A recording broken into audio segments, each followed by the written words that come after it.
everyone, it's Jamie, Special Needs Mom. I posted about 5 videos and I put them on unlisted only because I don't want people to come to this channel and those be the first videos that you see. So this video today is going to be about what happens after your child is diagnosed. So leading up, so everybody's situation is different. How this begins is different for everyone. There are some people where it's a birth injury. There are some people that that maybe they got a blood test and they found out that their child had a disability. There are some people who maybe their child didn't have a disability and then later on got a disability, ended up with a disability. There are people where the child was diagnosed in the womb. There are people that have children that were diagnosed at 1 and 2 years old. There's people who didn't get a diagnosis till the kid was much older. Or this channel is for special needs people, period. So everybody's situation is different. But once you suspect, and then once you go through the process of diagnosis, it's very important that you go to those therapies. For example, my situation, my son was diagnosed around 2 years old for missing milestones. So speech therapy, physical therapy, occupational therapy, aquatic therapy, developmental services, different leg braces, different things that he needed. I chose to go to a hospital that specializes in rehabilitating people with disabilities that are children with special needs. So it was geared towards that. The school, a few years later when he started going to school, the school offered about 6 minutes a week. Keep in mind I have a 23-year-old. So I don't know what they're doing now. But back when when he was school aged, they would offer 6 minutes, I think it was a week, not a day, a week in a group setting. So all the other special needs kids, 6 minutes for speech therapy. I'm not going to knock anyone. I'm not going to knock anything. That's not what this is for. This is not what this channel is for. I didn't think my son would get much out of that, so I decided to do the one-on-ones for 30 to 45 minutes per therapy, per session, 5 days a week. That's what I chose to do. But again, that's me. Insurance at the time only covered so much, and then I paid out of pocket for the rest. Some of you may not be able to do those things. Maybe where you live, they don't have facilities like what they have where I live. Maybe you guys don't have insurance, or insurance is pending, or you don't have the time because you have to work. The disability that my son was diagnosed with, typically they'll never walk, they'll never talk, they'll just be paralyzed in wheelchairs. So for me, it was very important to get him therapy. Although the doctor told me, don't expect much. Just look for facilities, where he's going to go when you're unable to care for him. I felt that was very insensitive because everybody's different, and me not knowing anything about disabilities, not having anyone with a disability in my family except for my cousin who was not born deaf. Her father and mother, they loved music, and they had the big speakers back in the day, playing the Tom Petty and whatnot. And they would put the baby carrier right by the speakers, and then my cousin lost her hearing. It's unfortunate, first-time parents, we've all made mistakes, and thankfully, some of our mistakes have not been that detrimental, but yeah, I'm sure that, yeah. My cousin's beautiful, flourishing, doing well. We are exactly the same age except for a month apart.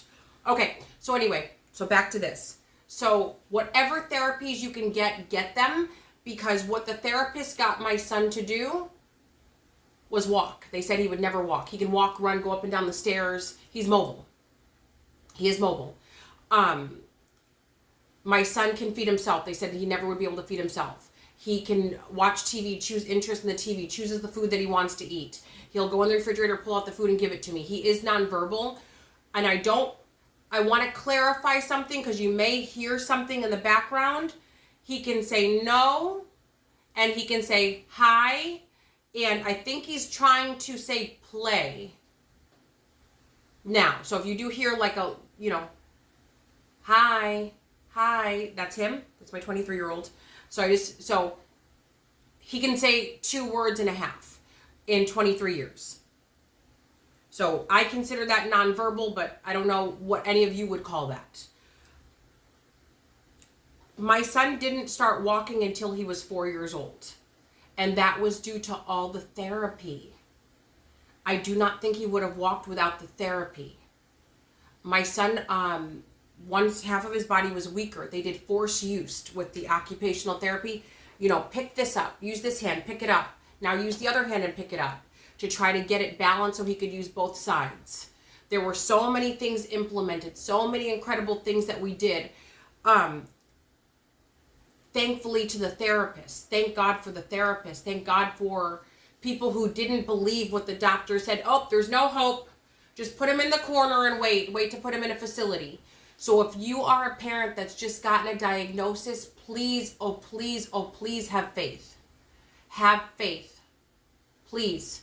So I'm going to say something here, and this is not for everyone. My first child had a disability.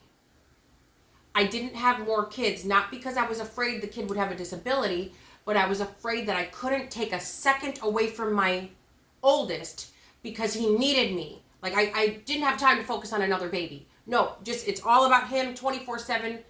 That is I wouldn't say a mistake because I had another child, but I wish I would have done it much faster. Because since my toddler's been born, my oldest never chose what food he wanted. He couldn't choose. He didn't know how. Like, I don't know. I don't know how to explain it. Like, I couldn't say, which one do you want? And he wouldn't be able to do this one or that one. He would just stare. Since his baby brother came along, now he chooses. My son could not turn a doorknob and open a door, no matter how many years in occupational therapy. He saw baby brother do it, he did it. He couldn't paint. He saw baby brother doing it, he wants to do it. The words that he's saying, that's not, he couldn't do that before. It's because of his baby brother. His baby brother does not have a disability. So if you have kids already that don't, that are not missing their milestones, or you have kids after that can still help your special needs child. Being in all those therapies and seeing all these different people, different walks of life, different reasons for why they were there. I've seen cases where mothers are in there and they're like, yeah, we are graduating out of therapy now. We just wanted to come back. We come back every year and we give gifts to the therapist for helping us. There were parents with kids with my same diagnosis that were worse off than what my son was when they started, that are like you or me.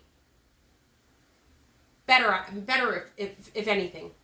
College graduates, normal life, families, husbands, wives, kids. So therapy is I would say the most important.